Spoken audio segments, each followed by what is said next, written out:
Assalamualaikum warahmatullahi wabarakatuh. Kami dari tim debat penggunaan bahasa asing dalam komunikasi sehari-hari yang menunjukkan kurangnya rasa nasionalisme seseorang. Perkenalkan, kami dari tim Pro, saya Christina Saratia. Saya Kaisa Fajri Sabina. Saya Rahmat Syafi Jindan. Kami dari tim Kontra, perkenalkan nama saya Azra Nabila. Saya Nisa Safa. Saya Bulan dari Permana. Mari kita mulai. Bahasa asing menurut Kamus Besar Bahasa Indonesia yaitu bahasa milik bangsa lain yang dikuasai biasanya melalui pendidikan formal dan yang secara sosio-kultural tidak dianggap sebagai bahasa sendiri. Rasa nasionalisme menurut Kamus Besar Bahasa Indonesia yaitu paham ajaran untuk mencintai bangsa dan negara sendiri. Penggunaan bahasa asing dalam komunikasi sehari-hari menunjukkan kurangnya rasa nasionalisme seseorang, maksudnya penggunaan bahasa milik bangsa lain yang dikuasai dan tidak dianggap sebagai bahasa sendiri dalam komunikasi sehari-hari atau nonverbal atau nonformal menunjukkan kurangnya rasa untuk mencintai bangsa dan negara sendiri. Menunjukkan kurangnya rasa nasionalisme seseorang dikarenakan menggunakan bahasa asing dalam kehidupan sehari-hari yang seharusnya dalam kehidupan sehari-hari harus menggunakan bahasa persatuan atau bahasa Indonesia. Silakan di kontra. Dewasa saat ini, penggunaan bahasa Inggris semakin pesat serta memiliki pengaruh yang sangat besar di Indonesia. Saat ini, bahasa Inggris telah menjadi media komunikasi utama bagi masyarakat di berbagai negara di dunia seperti Inggris, Amerika Serikat, Kanada, Australia, Selandia Baru, Afrika Selatan, serta masih banyak lagi negara yang menjadikan bahasa Inggris sebagai media komunikasi utama negara mereka. Sebagai bahasa yang paling banyak dipakai di berbagai negara, bahasa Inggris sudah dianggap sebagai bahasa resmi untuk dipakai di dunia internasional. Bahasa yang juga hampir sama populernya seperti bahasa Inggris adalah bahasa Mandarin. Menurut Pak Maknu, bahasa asing tak lantas mempengaruhi rasa nasionalisme. Semuanya kembali pada komitmen masyarakat sendiri. Apakah mereka mau mempertahankan bahasa persatuan atau tidak? Selama mereka menyadari pentingnya bahasa Indonesia itu tidak akan menjadi masalah.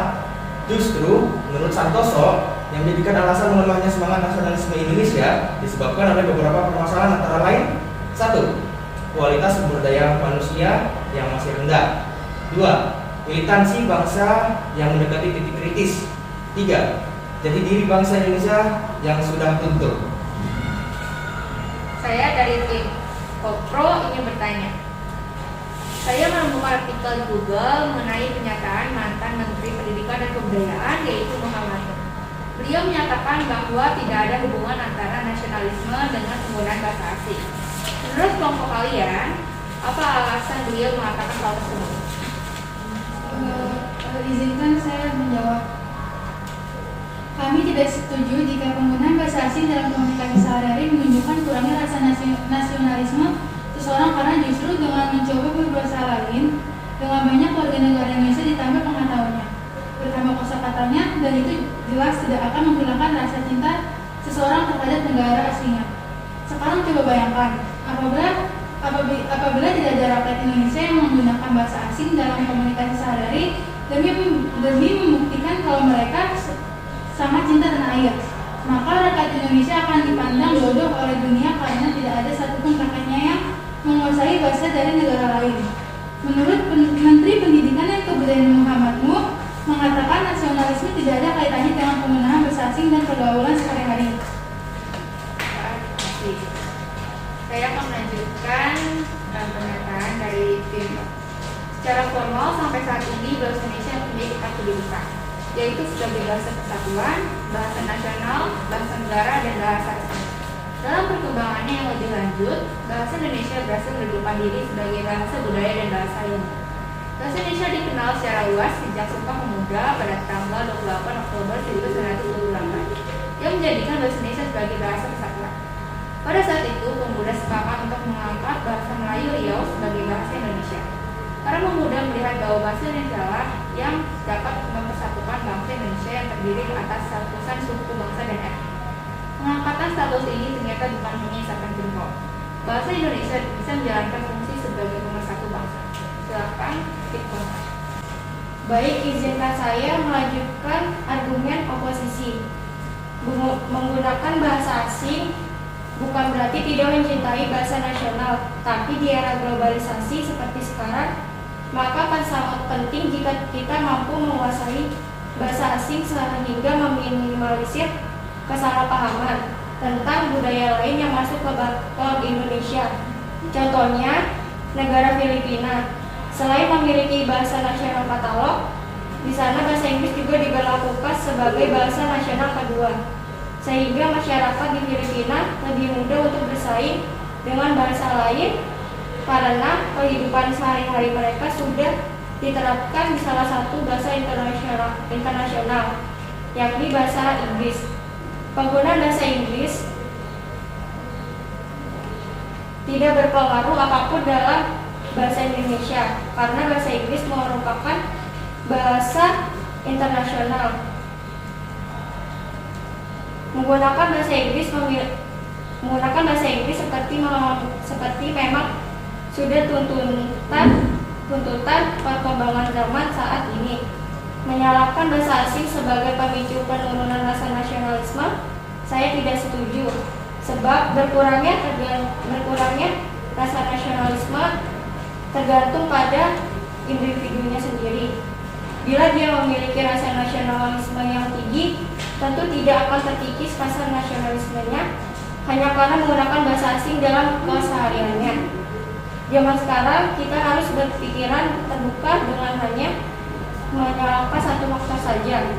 Jika diteliti lebih dalam, pasti akan muncul faktor-faktor lain yang mengurangi rasa nasional tersebut. Jadi, saya tegaskan sekali lagi bahwa saya tetap tidak setuju jika penggunaan bahasa asing dalam komunikasi sehari-hari menunjukkan kurangnya rasa nasionalisme seseorang.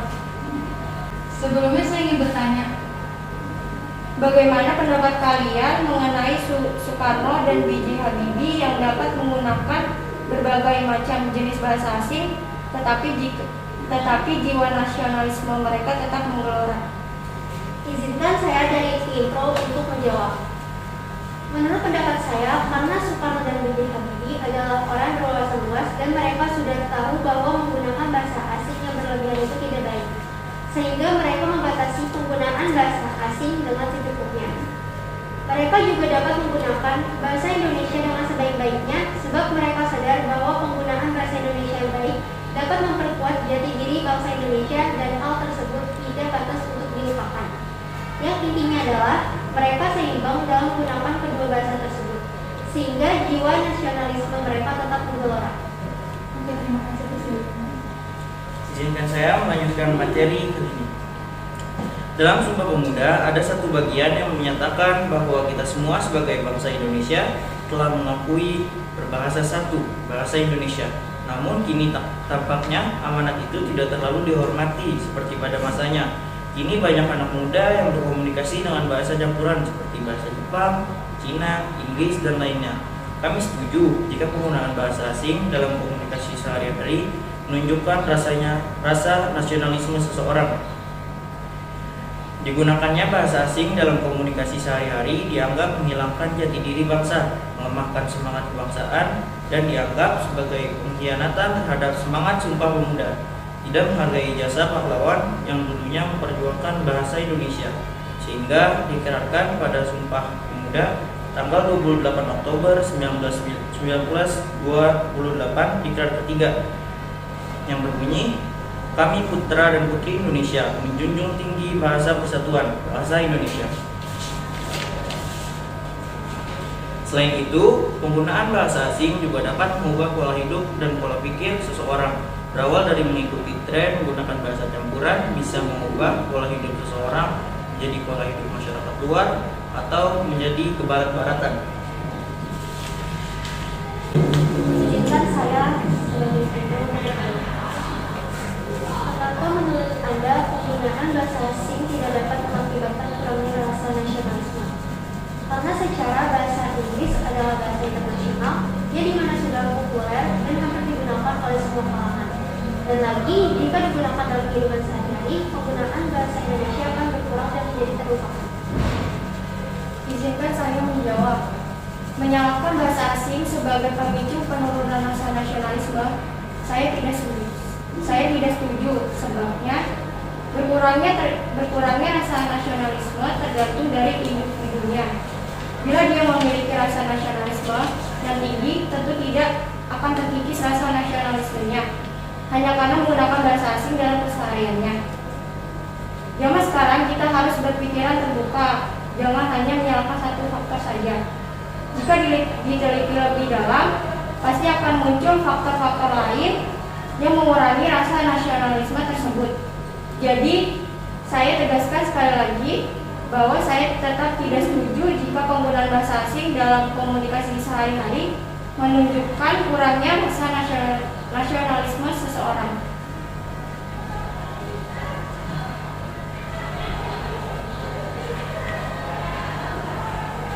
Kami dari tim Konta ingin bertanya juga.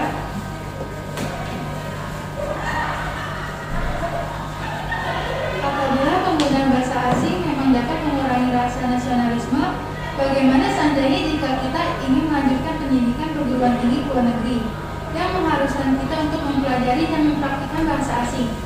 Menurut kalian bagaimana solusi untuk mengatasi permasalahan tersebut? Izinkan saya dari tim Pro untuk menjawab.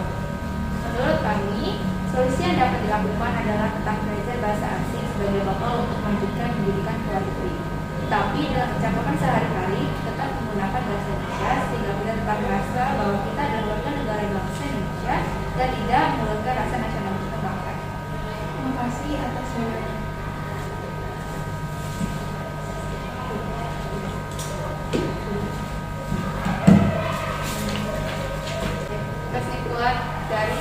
Kesimpulan kami dari tim Pro adalah, jadi kami tegaskan sekali lagi bahwa kami tetap setuju jika penggunaan bahasa asing dalam komunikasi sehari-hari menunjukkan kurangnya rasa nasionalisme seseorang.